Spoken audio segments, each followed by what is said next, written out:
Hi everyone, it's a ticket to Christ. Thank you for tuning in. We're talking about intensifying your faith. We're in Hebrews 11. We are looking at the three moves of faith before the flood.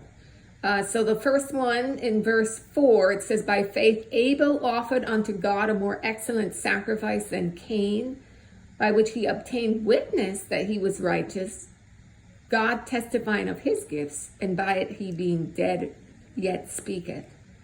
And the second, by faith, Enoch was translated that he should not see death, and was not found because God had translated him. For before his translation, he had this testimony that he pleased God.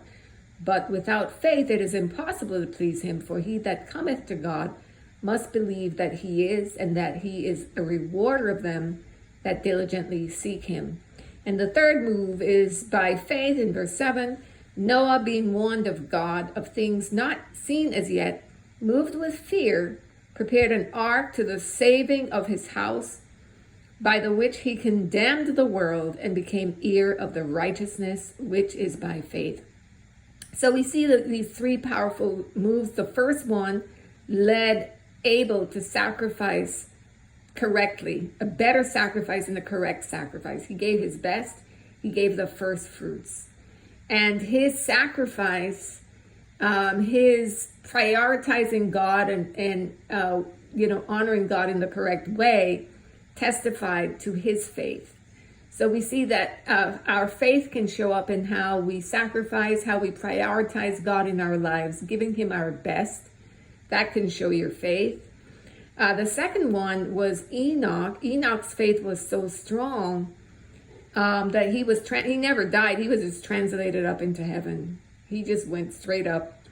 He didn't see death because he had a testimony that he pleased God. So his faith was consistent faith, and faith that his heart and his behavior, what he did, what he prioritized, the choices he made, what he said, his focus, were all perfect in God's eyes. They please God. And his type of faith seems to be kind of like a type reflection of the church, the church that will, God is going to take up to heaven one day. In the Thessalonians, the Apostle Paul talked about that we won't all die, that some of us will just be caught up with God, and the dead will rise. It's the end of times, So Enoch is a type of what will happen in end of days. So it's a faith that makes a resurrection faith, right? The faith that makes the resurrection, the faith that makes it to heaven, the faith of one who pleased God with their life. So he had a belief system. In verse 8, it's explaining that he diligently sought God, and he believed that God would reward his pursuit of God. So it's not just seeking God and thinking, oh God, do you hear me? Oh God, are you listening? Or I wonder if, coming to God insecure. He went to God believing in the character of God, in who God is, right? And then the third move of faith you're seeing is a faith that moved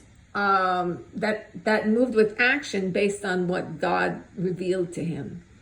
So we see it's an end of time. This is the type of faith that we're going to need in verse 7, because this is a type of faith that enabled Noah to save his family, his whole household, because not only was he a righteous man, right, but when he was warned, he had a righteous fear, right? And so prepared an ark to the saving of his house.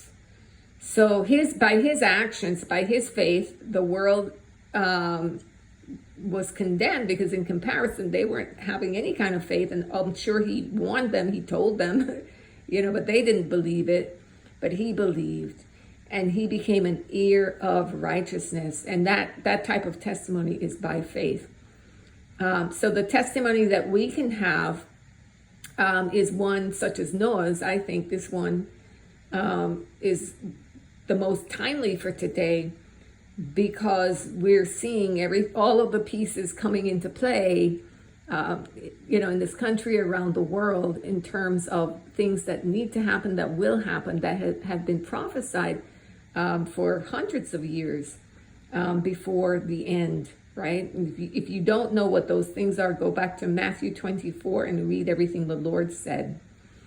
So beloved, that is it from me with this. You can look at, okay, which type of faith do you need for this season and time in your life? I think broadly everybody needs Noah's faith. I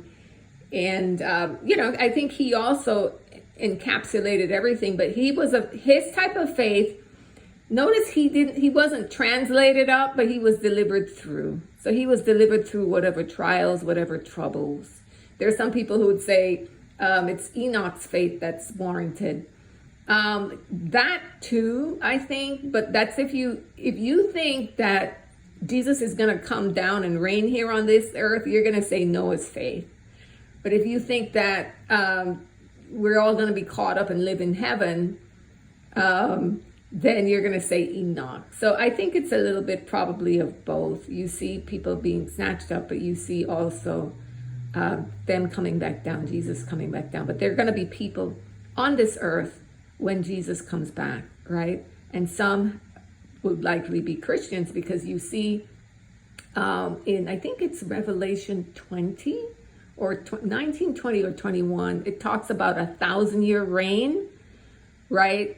And it talks about the 1,000-year reign is going to be right here on this earth, because it's before the new city comes down and Jesus himself is going to reign. So that would mean that people would need to be here, and it's going to take place right here on this earth. So it just depends on how you view it. I haven't really intensely studied these things out. I think either way, the faith being in God that's the most important thing. So beloved, that is it from me. We'll pick it up again tomorrow. Have a great day.